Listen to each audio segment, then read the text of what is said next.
কমিটির সংগ্রামী সাংগঠনিক সম্পাদক যুব নেতা মাওলানা মোহাম্মদ আল আমিন বক্তব্য রাখবেন। যুব নেতা মাওলানা মোহাম্মদ আল আমিন।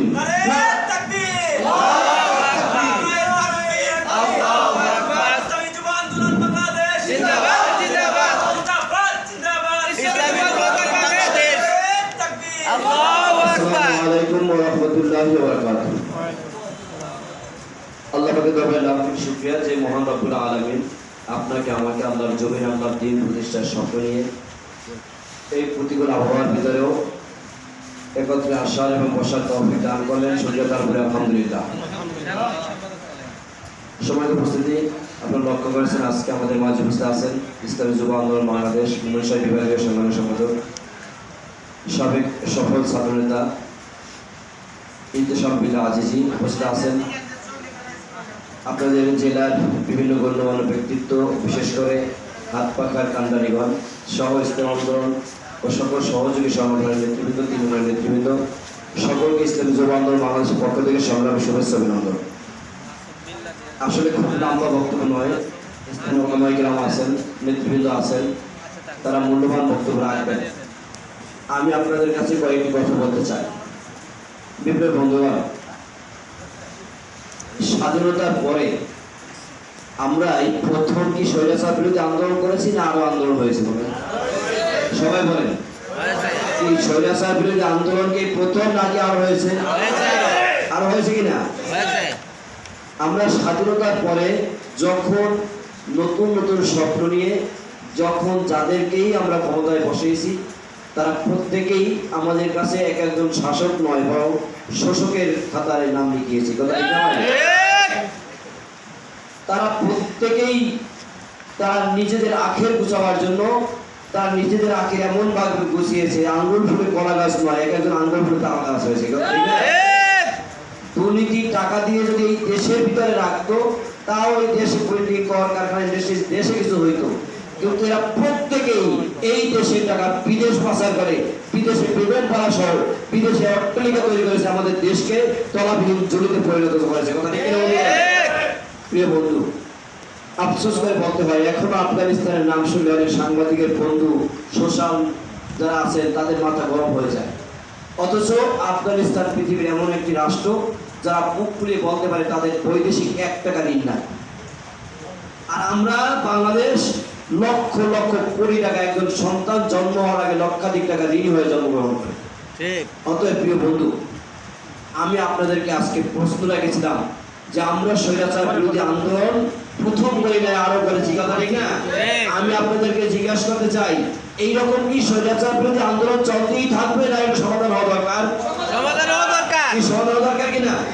আর যদি সেই সমাধান করতে হয় স্পষ্ট মনে রাখবেন, আমরা যত নেতার পরিবর্তন ঘটাই না কেন, যতক্ষণ পর্যন্ত নীতির পরিবর্তন না আসবে ততক্ষণ পর্যন্ত এই জমিনে শান্তি আসতে পারে না।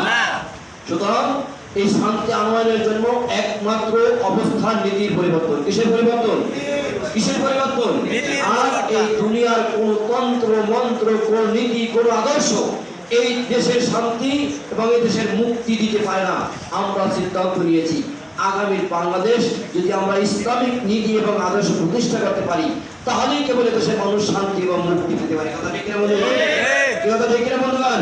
অতএব আগামী নির্বাচনের মাধ্যমে আগামী দিনে আমরা ইসলামিক নীতি এবং আদর্শকে রাষ্ট্রীয়ভাবে প্রতিষ্ঠা করতে কারা কারা রাজি আছে দেখবেন ইনশাআল্লাহ। বন্ধুগণ, এই জুলাই বিপ্লবের মধ্য দিয়ে যেখানে এই সারা বাংলাদেশে দেখেন জুলাই বিপ্লব কেন হয়েছিল বলেন?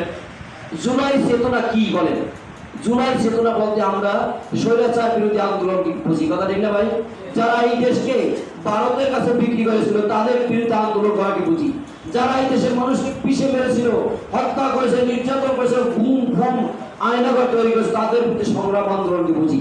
কিন্তু ভাই মনে রাখবেন, যারা এই স্বাধীনতার পরে এখন পর্যন্ত দেশ শাসন করেছে তাদের প্রত্যেকের কারো চরিত্রের সাথে কারো চরিত্র খুব বেশি কোনো মিল নেই। তারা প্রত্যেকে মুদ্রার পিঠ এবং অপিঠ। কথা ঠিক আছে বন্ধুগণ?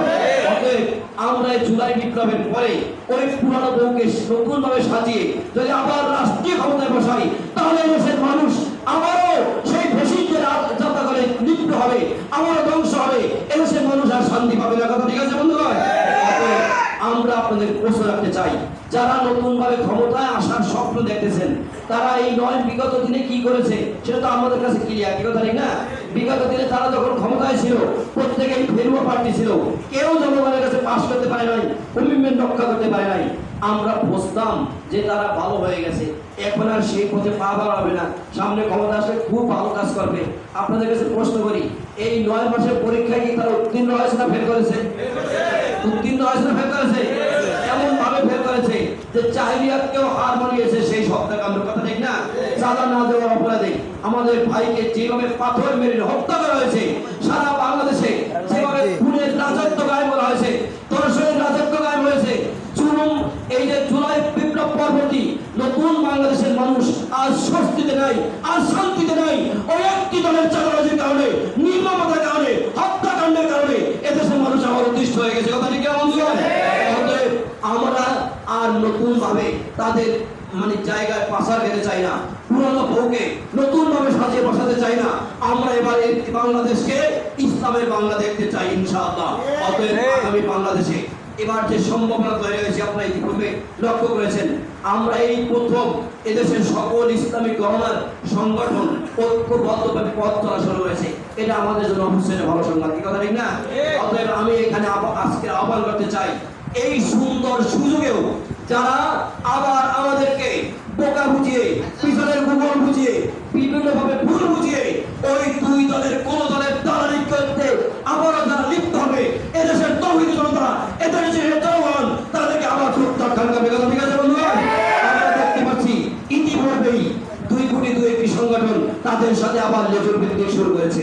আমি আপনাদের অনুরোধ জানাই, ইসলামী মৌলবাদের বিরুদ্ধে তারা রাজপথে স্লোগান করে, ইসলাম এবং ওলামায়ে কেরামের বিরুদ্ধে যারা এখনই রাজপথে স্লোগান করে, এমনকি পীর সাহেব জামাই, ইসলামী আন্দোলন সহ, জামাত ইসলাম সহ সকল দলের বিরুদ্ধে প্রকাশ্যে যারা এখনই স্লোগান দেওয়া শুরু করতেছে, তাদের সাথে আঘাত করে যারা আগামী দিনে শাসকের আসনে বসার স্বপ্ন দেখতেছেন, এদেশের তৌহিদি জনতা আপনাদেরকে রুখে দেবে। এদেশের মাটিতে আপনাদের রাজনীতি করার অস্তিত্ব থাকবে না। বন্ধুগণ, আমি আপনাদের জিজ্ঞাসা করি, আগামী দিনে ইসলামের ঐক্যের যে সম্ভাবনা দেখা দিয়েছে, আমরা খুশি না বেজার? খুশি না বেজার?